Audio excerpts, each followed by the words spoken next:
2024 সনের যে 16ই ডিসেম্বর, সেই 16ই ডিসেম্বরে আমাদের যে রাষ্ট্রীয় কুচকাওয়াজ, সামরিক বাহিনীর মহড়া, এটি হয়নি। এবার বেশ ঘটা করে এই 16ই ডিসেম্বরের যে কুচকাওয়াজ, এটি হওয়ার কথা ছিল, কিন্তু শেষ পর্যন্ত সেটি বাতিল করা হয়েছে। আমরা যারা স্বাধীনতার পর বড় হয়েছি, জন্মের পর থেকে আমরা দেখে আসছি যে প্রতি বছর 16ই ডিসেম্বর তারিখে সেনাবাহিনীর কুচকাওয়াজ হয়, অন্যান্য বাহিনীরও হয়।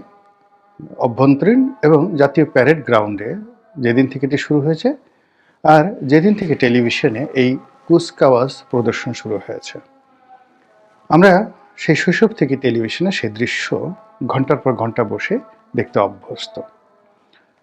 এবং তখন থেকে আমাদের মনে কতগুলো স্বপ্ন। কেউ সেই বিমান বাহিনীর যে ফাইটার প্লেনগুলো, এগুলোর উড্ডয়ন দেখে একটা শিশুর মনে পাইলট হওয়ার আকাঙ্ক্ষা জাগত। কেউ সেনাবাহিনীর প্যারেড দেখে কেউ সিপাহী হতে চাইতেন, কেউ সেকেন্ড লেফটেন্যান্ট হতে চাইতেন, কেউ মেজর কর্নেল, ব্রিগেডিয়ার হতে চাইতেন। কেউ রণসঙ্গীত চল চল চল ঊর্ধ্ব গগনে বাজে মাদল, এটার যে বাদ্য, এই বাদ্যর সঙ্গে লেফট রাইট করতে করতে মুক্তিযুদ্ধের কথা স্মরণ করতেন। কেউ জাতীয় সঙ্গীতের সময় বা প্রেসিডেন্ট বা রাষ্ট্রপ্রধান যখন সালাম গ্রহণ করতেন, সেই দৃশ্য দেখার পরে কেউ রাষ্ট্রপতি হতে চাইতেন, কেউ সরকার প্রধান হতে চাইতেন, আর সেনাবাহিনীকে নিয়ে গর্ব করতেন। অনেকে আত্মতৃপ্ত হতেন, অনেকে নিরাপদ বোধ করতেন যে এই বাংলায় একটি সেনাবাহিনী আছে, যে সেনাবাহিনী আমাদের দেশ রক্ষার জন্য প্রস্তুত, আমাদের নিরাপত্তা দেওয়ার অতন্ত্র প্রহরী। আমরা তাদেরকে ভালোবাসি, তারা আমাদের জন্য জীবন দিতে প্রস্তুত, এই কারণে আমরা তাদেরকে শ্রদ্ধা করি। এবং তাদেরকে লালন পালন করা থেকে শুরু করে রাষ্ট্রীয় কোষাগার থেকে যে অর্থবৃত্ত দেওয়া হয়, বিনিময়ে তারা দেশের প্রয়োজনে জীবন দিতে রাজি থাকেন। এই যে বোধ, নাগরিক মনে যে বোধ, এই বোধ এই জাতীয় কুচকাওয়াজটির মাধ্যমে আমরা ধারণ করি। ব্যক্তিগতভাবে আমি বহু বছর ধরে এই কুচকাওয়াজ দেখি, কখনো সশরীরে, কখনো টেলিভিশনে। এবং গত সেই 20-25 বছর ধরেই, বিশেষ করে 2000 সেই কি বলবো 1/11-এর পর থেকেই আমি এই প্রতি বছর কুচকাওয়াজ এলেই আমার চীনের কুচকাওয়াজ বা উত্তর কোরিয়ার কুচকাওয়াজ বা আমেরিকার কুচকাওয়াজ, এমনকি পাকিস্তানের যে সামরিক বাহিনীর কুচকাওয়াজ, এটা আমাকে আকর্ষণ করে। আমি অনেকগুলো ভিডিও শেয়ার করেছি এই কুচকাওয়াজের, যে তারা যেভাবে তাদের সৈন্যবাহিনীকে গঠন করেছে এবং যতটা যাকে বলা হয় discipline, well trend, well ম্যানার্ড, well dress. আমার একটা স্বপ্ন বাংলাদেশ সেনাবাহিনীর যে চৌকুশ দলটি এরকম হবে। এই জন্য সেই প্রায় প্রতি বছরই 16 ডিসেম্বরের পরে আমি এরকম চায়নার বা উত্তর কোরিয়ার কিংবা রাশিয়ার ভালো ভালো যে সকল ফোর্স রয়েছে যারা খুব ভালো প্যারেড করেন, তাদের ছবিগুলো আমি পোস্ট করি। এই কারণ হলো সাম্প্রতিক সময় আমরা দেখতে পেয়েছি যে আমাদের সেনাবাহিনীর মধ্য থেকে কতগুলো জিনিস উঠে গেছে। যেমন আগে সেনাবাহিনীকে সবাই বাধ্যতামূলকভাবে বেল্ট পরতে হতো। কোনো সেনা কর্মকর্তা তাদের বিরাট একটা ভুঁড়ি থাকবে, তাদের পশ্চাৎ দেশে কয়েক কেজি মাংস থাকবে, থলথল করে সেগুলো নড়তে থাকবে। এ দৃশ্য আমরা এরশাদ জামানাতেও দেখিনি।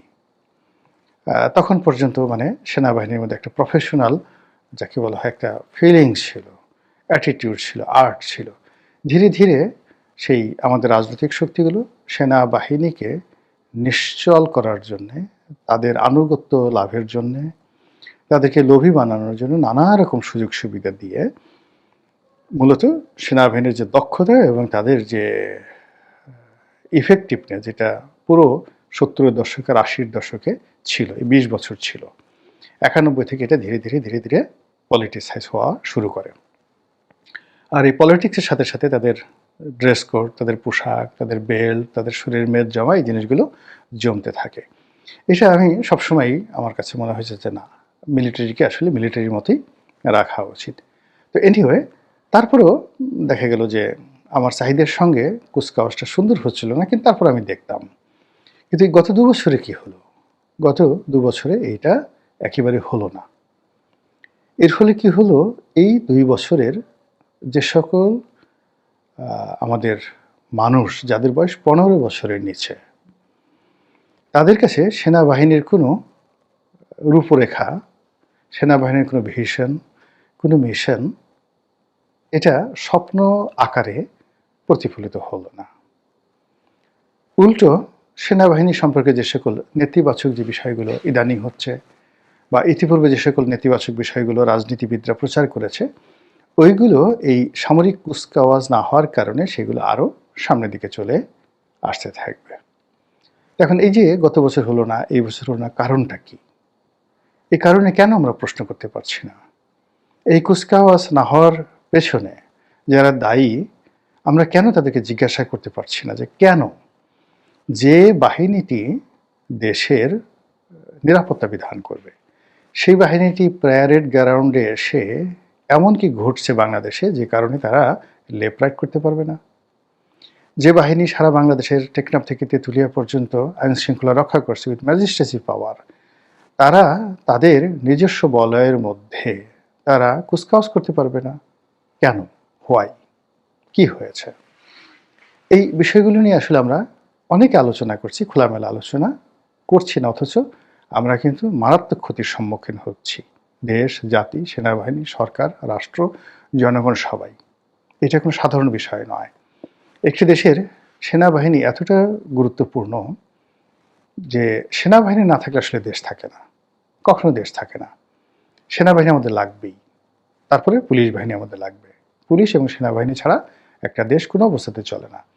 তো সেই সেনাবাহিনীর এত বড় একটা গুরুত্বপূর্ণ অনুষ্ঠান হচ্ছে না, এবং এটাকে অনুকরণ করে সারা বাংলাদেশের যে জেলা, উপজেলা, ইউনিয়ন, স্কুল, কলেজগুলোতে যে অনুষ্ঠানগুলো হতো সেগুলো এবার হচ্ছে না। তবু আমরা কেন প্রশ্ন করছি না? আমাদের পত্রপত্রিকাগুলো কেন ব্যানার, হেডলাইনে সরকারকে প্রশ্ন করছে না?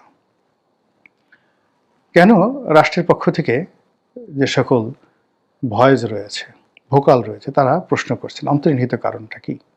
কেউ করছে না। আমাদের প্রথম আলো, আমাদের ডেইলি স্টার, তারা এত কিছু নিয়ে তারা লম্ফজম্প করেন, এত নীতি নৈতিকতা শেখান, এত সাহস, এত শক্তি, কিন্তু এই একটা স্পর্শকাতর বিষয় কেন তারা জনমত গঠন করতে পারেন না? কেন এই সিদ্ধান্ত নিয়ে তারা একটা জরিপ করতে পারেন না? তারা ডক্টর মোহাম্মদ ইউনূসের ৭০% জনপ্রিয়তা বের করে ফেলেন, শেখ হাসিনার জনপ্রিয়তা কতটুকু আছে, খালেদা জিয়ার কতটুকু আছে, তারেক রহমান সাহেবকে প্রধানমন্ত্রী হতে পারবেন না পারবেন না, এই বিষয়গুলি নিয়ে জনমত করেন, তৈরি করেন ঘুড়ু লাগানোর জন্য। কিন্তু এই দেশমাতৃকার স্বাধীনতার সার্বভৌমত্ব রক্ষা করার জন্য যে এরকম একটা জরিপ দরকার, যে এই বছর ২০২৫ সনের যে কুচকাওয়াজ হবে না, এ বিষয়ে আপনার মতামত কি? কে দায়ী? কি মনে করেন আপনি? এই ধরনের একটা জরিপ হতে পারতো না? হচ্ছে না। আমরা সামাজিক মাধ্যমে নানা রকমের নানা কথাবার্তা বলি, কেউ কিন্তু এই কথাগুলো বলছে না। ফলে সেই বোধ থেকে আসলে বলা। যেহেতু আমাদের রাষ্ট্রপতি জনাব শাহাবুদ্দিন চুপ্পু এদেশের সেনাবাহিনীর এবং রাষ্ট্রের সর্বাধিনায়ক, রাষ্ট্রপ্রধান, এবং এই যে প্যারেডটি হয় এটিকে তাকে কেন্দ্র করে, তো তিনি সে অনুষ্ঠানে থাকবেন, স্যালুট গ্রহণ করবেন, এটাই রেওয়াজ, এবং এটা নিশ্ছিদ্রভাবে এই নিরাপত্তা দেবে সেনাপ্রধান থেকে শুরু করে সেনা কর্তৃপক্ষ। গত ২ বছর ধরে এই জিনিসটা গত বছর হয়নি, এবছর হবে না। রাষ্ট্রপতির বক্তব্য কি? তারপর সেনাপ্রধানের বক্তব্য কি?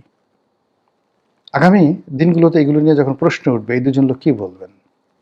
আমরা যে সকল কথাবার্তা শুনছি আড়ালে আবডালে, সেগুলো তো আসলে বলার নয়, লিখারও নয়।